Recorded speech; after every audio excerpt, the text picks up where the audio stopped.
ಊರಿನಲ್ಲಿ ಎಲ್ಲರೂ ಯುಗಾದಿ ಹಬ್ಬದ ತಯಾರಿಯಲ್ಲಿದ್ರು. ಕೆಲ ಗಂಟೆಗಳಷ್ಟೇ ಬಾಕಿ ಇರೋದು ಅಂತ ಶಾಪಿಂಗ್ ಮುಗಿಸ್ಕೊಂಡು ಮನೆಗೆ ಬಂದಿದ್ರು. ಇನ್ನು ಕೆಲವರು ಬೆಳಿಗ್ಗೆ ಎದ್ದು ಹೂವು ಹಣ್ಣು ಹೋಳಿಗೆ ಮಾಡೋಕೆ ಬೇಕಾಗಿರೋ ವಸ್ತುಗಳನ್ನ ತರಬೇಕು ಅಂತ ಮಾತನಾಡಿಕೊಂಡಿದ್ರು. ಬೆಳಿಗ್ಗೆ ಎದ್ದು ಸಿಟಿಗೆ ಹೋಗೋಕೆ ಮುಂದಾಗಿದ್ರು.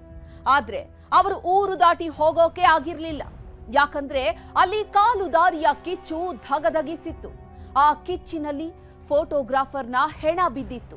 ಇಷ್ಟಕ್ಕೂ ಅಲ್ಲಿ ಆಗಿದ್ದಾದ್ರೂ ಏನಿದು ಕಾಲು ದಾರಿಯ ಕೆಂಡದ ವಿಷಯ ಅನ್ನೋ ಇಂಟ್ರೆಸ್ಟಿಂಗ್ ಕ್ರೈಮ್ ಕಹಾನಿಯನ್ನ ತೋರಿಸ್ತೀವಿ ನೋಡಿ.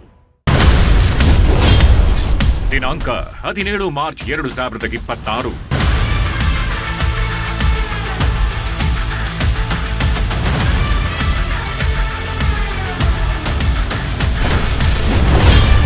ಸಮಯ ಸಂಜೆ 6:30.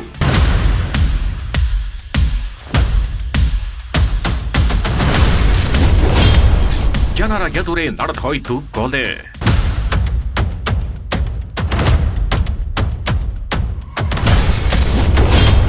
ಮನೆ ಮುಂದೆಯೇ ನಡೆಯಿತು ನೆತ್ತರು ಕುಳಿ.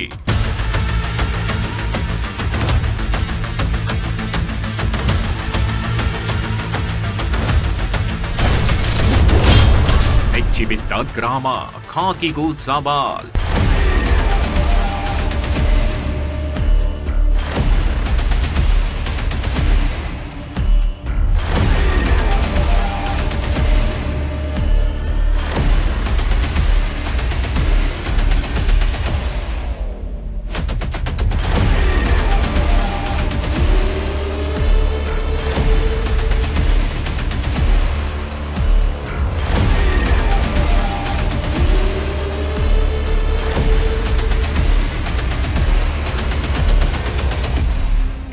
ಇದೇ ತಿಂಗಳ ಮಾರ್ಚ್ 17ನೇ ತಾರೀಕು.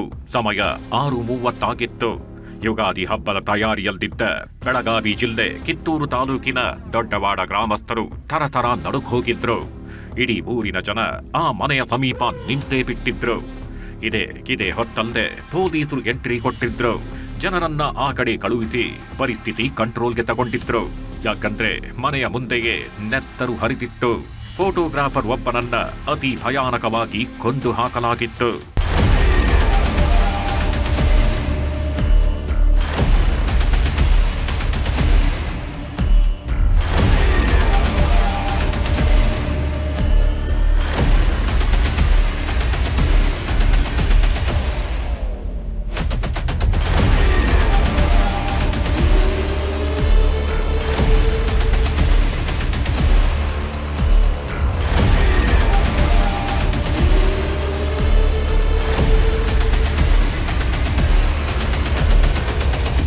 ದೊಡ್ಡವಾಡ ಸ್ಟೇಷನ್ನಲ್ಲಿ ಒಂದು ಕೇಸ್ ಬಗ್ಗೆ ಸ್ಟಡಿ ಮಾಡ್ತಿದ್ದ ಪೊಲೀಸರಿಗೆ ಒಂದು ಫೋನ್ ಕಾಲ್ ಬಂದಿತ್ತು.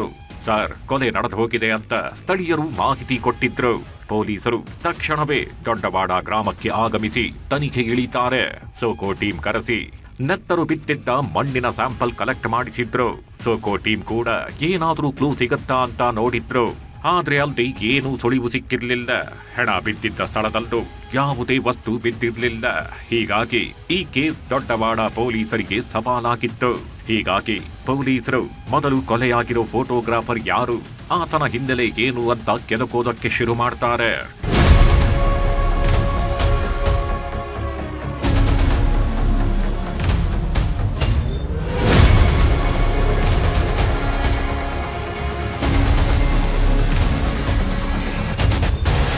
ಅನ್ಯಾಯವಾಗಿ ಮನೆ ಎದುರಲ್ದೆ ಹೆಣವಾಗಿ ಹೋಗಿರೋ ಫೋಟೋಗ್ರಾಫರ್ ಈತನೇ. ಹೆಸರು ಮಹೇಶ್ ಬಸಯ್ಯ, ಉಜ್ಜನಿ ಮಠ, 33 ವರ್ಷ ವಯಸ್ಸು.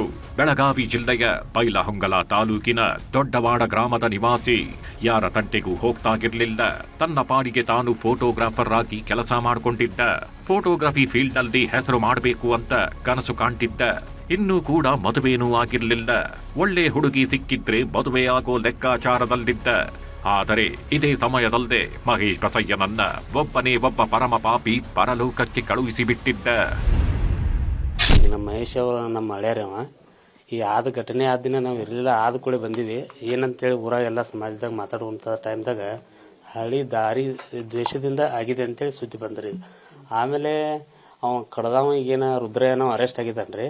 ಅವ ಅರೆಸ್ಟ್ ಆದ ಒಂದು 2-3 ನಿಮಿಷಕ್ಕೆ ಏನು ಮಾಡಿದಾರೆ ರೀ, ಹೊರಗೆ ಹೋಗ್ಬೇಕಾದ್ರೆ ತಂದೆ ತಾಯಿ ರುದ್ರಯ್ಯನ ತಂದೆ ತಾಯಿ ಇಲ್ಲ ಇವರು 3 ಮಂದಿನ ತೆಗೆದ ಬಿಡೋಣ ಅಂತೇಳಿ ಅವ್ರ ಯಾರು ರುದ್ರಯ್ಯನ ಅಪ್ಪ ಹೇಳಿದನ್ರಿ. ಇನ್ನೂವರೆಗೂ ಅರೆಸ್ಟ್ ಆಗಿಲ್ಲ. ನಾ ಆಲ್ರೆಡಿ ಇನ್ಫಾರ್ಮೇಶನ್ ಮಾಡಿದ್ದೇನೆ ರೀ ಸ್ಟೇಷನ್ಗೆ.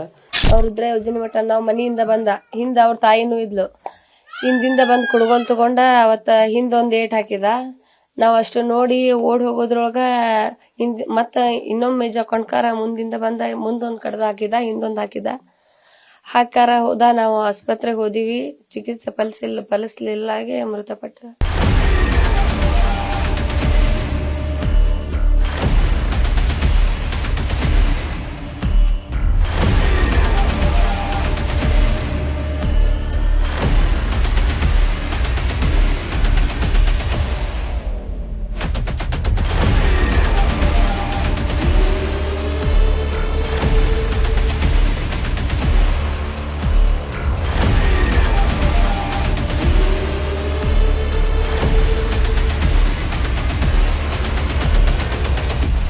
ಫೋಟೋಗ್ರಾಫರ್ನನ್ನ ಇಷ್ಟೊಂದು ಭಯಾನಕವಾಗಿ ಕೊಂದಿದ್ದು ಯಾರು?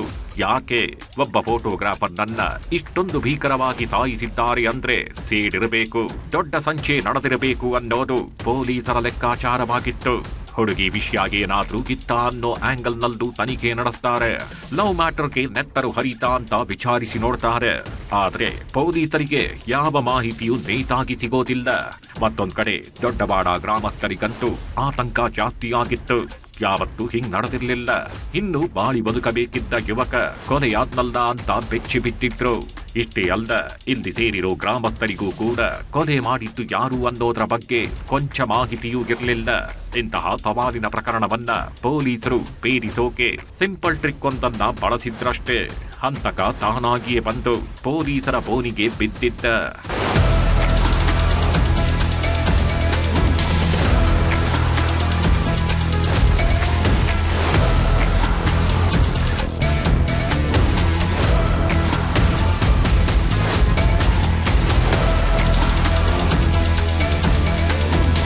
ನೋಡ್ರಿ, ಮಾಡೋದನ್ನೆಲ್ಲ ಮಾಡಿ ತನಗೇನೂ ಗೊತ್ತೇ ಇಲ್ಲ ಎಂಬಂತೆ ಮಾಯವಾಗಿದ್ದ ಮಿಕ ಹೇಗೆ ಪೊಲೀಸರ ಬಳಿ ಬಂದು ತಗಲಾಕೊಂಡಿದ್ದಾನೆ ಅನ್ನೋದನ್ನ, ಹೇಗೆ ಸಪ್ಪೆ ಮುಖ ಹಾಕೊಂಡು ಬರ್ತಿದ್ದಾನೆ ಅನ್ನೋದನ್ನ. ಮುಖದಲ್ಲಿ ಮಾತ್ರ ಬೇಸರ, ಆದ್ರೆ ಒಳಗೊಳಗೆ ತಾನು ಮಾಡಿರೋದು ರೈಟ್ ಅಂತ, ಹೇಗೆ ಕೊಲೆ ಮಾಡದೆ ಎಲ್ಲಿ ಅಟ್ಯಾಕ್ ಮಾಡದೆ ಅಂತ ನೀಟಾಗಿ ತೋರಿಸಿ ಪೊಲೀಸ್ ಜೀಪ್ ಹತ್ತಿ ಕೂರ್ತಾನೆ.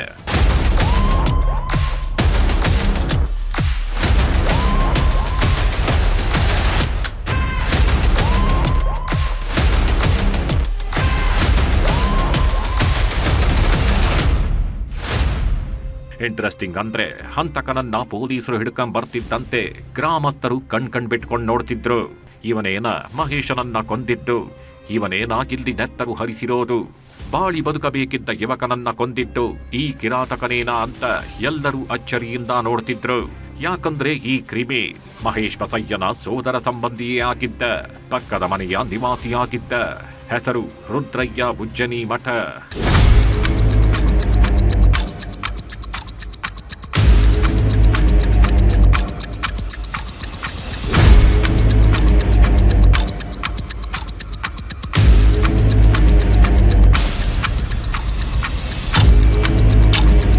ಮಹೇಶ್ ಬಸಯ್ಯ ಎಂಬುವರನ್ನು ಮರ್ಡರ್ ಮಾಡಿರ್ತಾರೆ. ಮಹೇಶ್ ಬಸಯ್ಯನ ಅವರ ರಿಲೇಟಿವೇ ರುದ್ರಯ್ಯ ಬಸಯ್ಯ ಎಂಬುವರು ಮರ್ಡರ್ ಮಾಡಿರ್ತಾರೆ.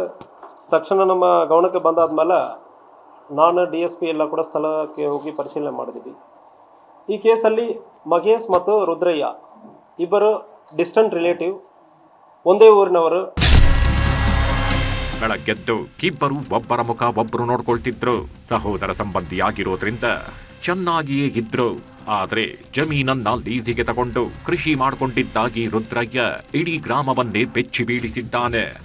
ಪಕ್ಕದ ಮನೆಯಲ್ಲಿ ವಾಸವಿದ್ದ ಸೋದರ ಸಂಬಂಧಿಯನ್ನೇ ಕೊಲೆ ಮಾಡಿ ಶಾಕ್ ಕೊಟ್ಟಿದ್ದಾನೆ. ಕೊಲೆಗೆ ಕಾರಣ ಕೇಳಿದ್ರೆ 2 ವಿಷಯ ಬಾಯ್ಬಿಟ್ಟಿದ್ದ. ಆ ಕಾರಣಗಳ ಹಿಂದೆ ಇರೋದು 2 ವರ್ಷದ ಸೇಡಂತೆ. 2 ವರ್ಷಗಳಿಂದ ವಿಷಸರ್ಪದಂತೆ ಕಾಯ್ತಾಗಿದ್ದೆ ಅಂತ ಸತ್ಯವನ್ನ ಕಕ್ಕಿದ್ದಾನೆ. ಆ ಸತ್ಯವನ್ನೇ ನಾವು ನಿಮಗೆ ತೋರಿಸೋಕೆ ಹೊರಟಿರೋದು. ಕಾದುದಾರಿಯ ಕಿಚ್ಚು, 2 ವರ್ಷದ ಸಂಚು. ಇರೋದ್ರಲ್ಲಿ ಬಂಗಾರದಂತಹ ಜೀವನ ಮಾಡೋದ್ ಬಿಟ್ಟು ಯಾವುದೇ ತಂಟೆ ತಕರಾರಿಲ್ಲದೆ ಕಾಲ ಕಳೀಬೋದಿತ್ತು. ಒಬ್ಬರಿಗೊಬ್ಬರು ಸಹಾಯ ಮಾಡ್ಕೊಂಡಿದ್ದಿದ್ರೆ ಏನೇನೂ ಸಮಸ್ಯೆ ಆಗ್ತಿರ್ಲಿಲ್ಲ. ಆದರೆ ಅದೇನೋ ಹೇಳ್ತಾರೆ ಅಲ್ವಾ, ಮಾಡೋ ಕೆಲಸ ಬಿಟ್ಟು ಇನ್ನೇನಕ್ಕೋ ತಲೆ ಕೆಡಿಸ್ಕೊಂಡು ಕೂತ್ರು ಅಂತ ಹಾಗಾಗಿತ್ತು ಈ ಮಹೇಶ ಹಾಗೂ ರುದ್ರಯ್ಯನ ನಡುವಿನ ಜೀವನ. ಅಕ್ಕಪಕ್ಕದ ನಿವಾಸಿಗಳಾಗಿದ್ದ ಈ ಮಹೇಶ್ ಹಾಗೂ ರುದ್ರಯ್ಯ ಮನೆ ಮುಂದಿನ ಕಾಲು ದಾರಿ ವಿಚಾರಕ್ಕೆ ಜಗಳ ಮಾಡ್ಕೊಂಡಿದ್ರು. ಈ ದಾರಿಯಲ್ದೆ ನೀನು ಹೋಗೋಂಗಿಲ್ಲ ಅಂತ ಒಬ್ಬ, ಈ ಕಡೆ ನೀನ್ ಬರೋಂಗಿಲ್ಲ ಅಂತ ಇನ್ನೊಬ್ಬ ಜಗಳ ಮಾಡ್ಕೊಂಡಿದ್ದ. ಕಳೆದ 2 ವರ್ಷಗಳಿಂದ ಕಾಲು ದಾರಿಯ ಕಿಚ್ಚಿನಲ್ಲಿ ಬಿದ್ದಿದ್ದ ಈ ಸಹೋದರರು ಧಗಧಗಿಸ್ತಿದ್ರು. ಹೀಗೋ ಪ್ರತಿಷ್ಠೆ ಅಂತ ಜಗಳ ಮಾಡ್ಕೊಂಡಿದ್ರು. ಇದರಿಂದ ಕಾಲು ದಾರಿಯ ಕಿಚ್ಚು ದಿನದಿಂದ ದಿನಕ್ಕೆ ಜಾಸ್ತಿ ಆಗ್ತಾ ಹೋಯ್ತೆ ವಿನಃ ಕಡಿಮೆ ಅಂತೂ ಆಗಿರ್ಲಿಲ್ಲ. ಹೋಗ್ಲಿ, ಊರಲ್ಲಿ ರಾಜಿ ಪಂಚಾಯಿತಿ ಮಾಡಿಕೊಂಡು ಆರಾಮಾಗಿರೋಣ ಅಂತ ಆಲೋಚನೆ ಮಾಡೋದನ್ನ ಬಿಟ್ಟು ದ್ವೇಷ ಎಂಬ ವಿಷ ಈ ರುದ್ರಯ್ಯನ ತಲೆಗೇರ್ಬಿಟ್ಟಿತ್ತು. ಮಾತಾಡಿದ್ರಿ ಹಿರಿಯಾರ, ನೀವು ನಾವು ಕಂಪ್ಲೇಂಟ್ ಕೊಟ್ಟು ನಮ್ಗೆ ಕುತ್ತಿಗೆ ಹರಿದ್ರಿ, ಅವ ನನ್ನ ಮಗನ ತಲೆ ಹೊಡೆದಿದ್ರಿ, ನಮ್ದು ಹಿಂಗೆ ಮಾಡ್ಯಾನ ಅಂತ ಹಿರಿಯಾರ ಮುಂದೆ ಹೇಳಿದ್ರಿ. ಅವ್ರು ಹಿರಿಯಾರು ಅವ್ರು ಹಂಗಾರಿ, ಅವ್ರ ಬುದ್ಧಿ ಸರಿ ಇಲ್ಲ, ನಿಮ್ದಷ್ಟ ನೀವು ನೋಡ್ಕೊಂಡು ನೀವು ಸುಮ್ಕಿದ್ ಬಿಡ್ರಿ, ನಾವೆಲ್ಲ ಬಗೆಹರಿಸ್ತೇವೆ ಅಂದ್ರಿ. ನಾವು ಕಂಪ್ಲೇಂಟ್ ಕೊಡ್ತೇವೆ ಅಂದ್ರೆ ಕೊಡಬೇಡಮ್ಮ, ನೀವು ಸ್ವಾಮಿಗಳಕ್ಕಿರ್ ಕೊಡಬೇಡ್ರಿ, ನೀವು ಚಲೋ ಇದ್ ಮನುಷ್ಯಾರ, ಅವ್ರ ಮ್ಯಾಗ ಯಾಕೆ ಕಮ್ಮಿ ಕೊಡ್ತೀರಿ, ಅವ್ರನ್ನ ನೋಡ್ಕೊಂತ ಅಂದೇವ್ರು ಅಂದ್ರೆ ಅಷ್ಟ್ರ ಮ್ಯಾಗ ಸುಮ್ಕ ಆಗಿದ್ದೀವಿ ನಾವು.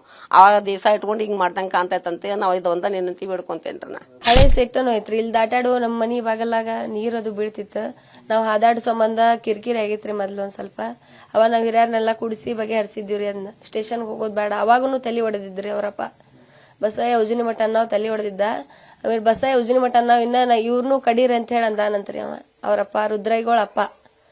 ಇನ್ನ ಇವ್ರನ್ನೂ ಕಡೀರಿ, ಅವ್ರನ್ನೂ ಮುಗಿಸ್ರಿ ಅಂತ ಹೇಳಿ ಅಂದಾನಂತ.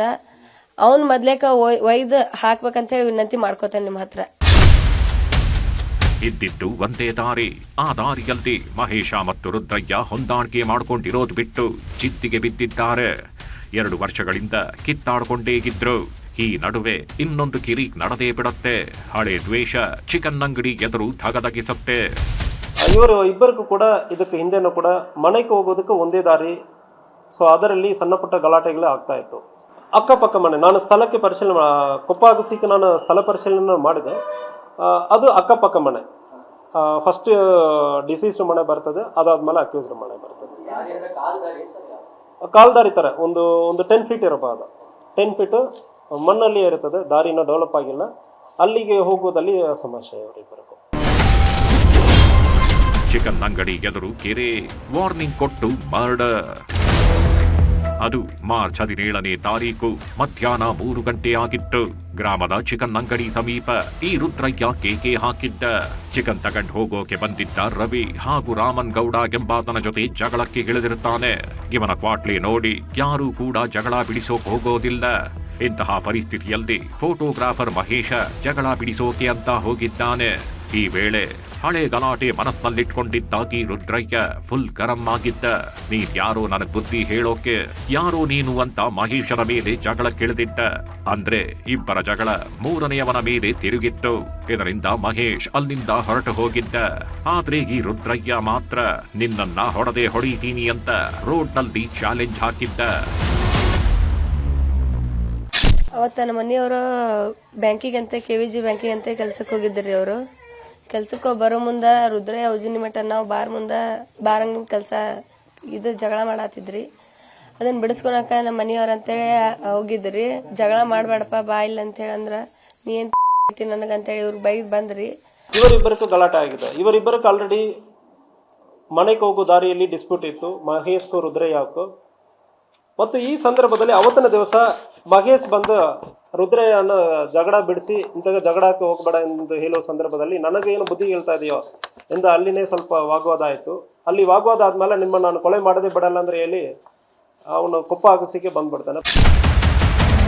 ಇವನದ್ದು ಬರೀ ಇದೇ ಆಯ್ತು ಅಂತ ಅಂದುಕೊಂಡು ಮಹೇಶ್ ತನ್ನ ಪಾಡಿಗೆ ತಾನು ಹೊರಟು ಹೋಗಿರ್ತಾನೆ. ಆದ್ರೆ ಈ ರುದ್ರಯ್ಯ ಮಾತ್ರ ಮಹೇಶನಿಗೆ ಒಂದು ಗತಿ ಕಾಣಿಸ್ಬೇಕು ಅಂತ ಡಿಸೈಡ್ ಆಗಿದ್ದ. ಪಕ್ಕಾ ಪ್ಲಾನ್ ಮಾಡ್ಕೊಂಡಿದ್ದ. ಮಾಂಸ ಕತ್ತರಿಸುವ ಮಚ್ಚು ರೆಡಿ ಮಾಡಿಕೊಂಡು ಮಹೇಶ ಬರ್ಲಿ ಮನೆ ಕಡೆಗೆ ಅಂತ ಕಾಯ್ತಾಗಿದ್ದ. ಮಾರ್ಚ್ 17ನೇ ತಾರೀಕು ಸಂಜೆ 6:30 ಸುಮಾರಿಗೆ ಮಹೇಶನ ಮೇಲೆ ಮಚ್ಚಿನಿಂದ ದಾಳಿ ನಡೆಸಿದ್ದಾನೆ. ಅಟ್ಟಾಡಿಸಿ ಪೆನ್ನು ಹಾಗೂ ಕುತ್ತಿಗೆ ಭಾಗಕ್ಕೆ ಮಚ್ಚು ಬೀಸಿದ್ದಾನೆ. ಸಾಯಂಕಾಲ ಒಂದು 6:45ಕ್ಕೆ ಮಹೇಶ್ ಮನೆಗೆ ಬರುವ ಸಂದರ್ಭದಲ್ಲಿ ಒಂದು ಸಿಕ್ಕಲಲ್ಲಿ ಕುಡ್ಕೋಲ್ನಲ್ಲಿ ಬಂದು ಬೆನ್ನಿನ ಹಿಂದೆ ಮತ್ತು ಕುತ್ತಿಗೆಯಲ್ಲಿ ಜೋರಾಗಿ ಹೊಡೆದಿರ್ತಾನೆ. ಸೊ ತುಂಬ ಗಂಭೀರವಾದ ಗಾಯ ಆಗಿರ್ತದೆ ಮತ್ತು ಬ್ಲೀಡಿಂಗ್ ಆಗಿರ್ತದೆ. ತಕ್ಷಣ ಲೋಕಲ್ ಹಾಸ್ಪಿಟಲ್ಗೆ ಮತ್ತು ಬೈಲೊಂಗಲ್ ಹಾಸ್ಪಿಟಲ್ಗೆ ಶಿಫ್ಟ್ ಮಾಡಲಾಗಿದೆ. ಶಿಫ್ಟ್ ಮಾಡಿ ನಂತರ ಒಂದು 15-20 ಮಿನಿಟ್ಸಲ್ಲಿ ಬೈಲೊಂಗಲ್ ಹಾಸ್ಪಿಟಲಲ್ಲಿ ಮಹೇಶ್ ತೀರ್ಕೊಂಡಿರೋದು ಕೂಡ ಕಂಡು ಬಂದಿದೆ. ತಕ್ಷಣ ಅಕ್ಯೂಸರನ್ನು ಕೂಡ ಅರೆಸ್ಟ್ ಮಾಡಲಾಗಿದೆ.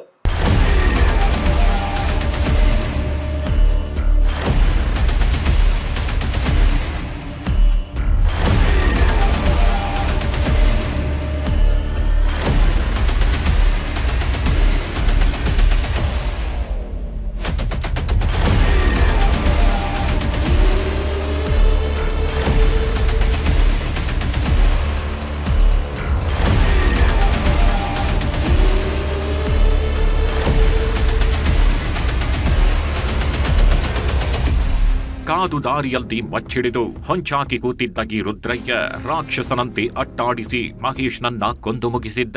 ನಂತರ ಅಲ್ಲಿಂದ ತಪ್ಪಿಸ್ಕೊಂಡು ಹೋಗಿರ್ತಾನೆ. ಕೊಲೆ ಮಾಡೋದನ್ನ ಯಾರೂ ನೋಡಿಲ್ಲ. ಹಾಗಾಗಿ ಅಲ್ಲಿಂದ ಕಾಣದಂತೆ ಮಾಯವಾಗಿ ಸಂಬಂಧಿ ಮನೆ ಸೇರ್ಬಿಟ್ಟಿರ್ತಾನೆ.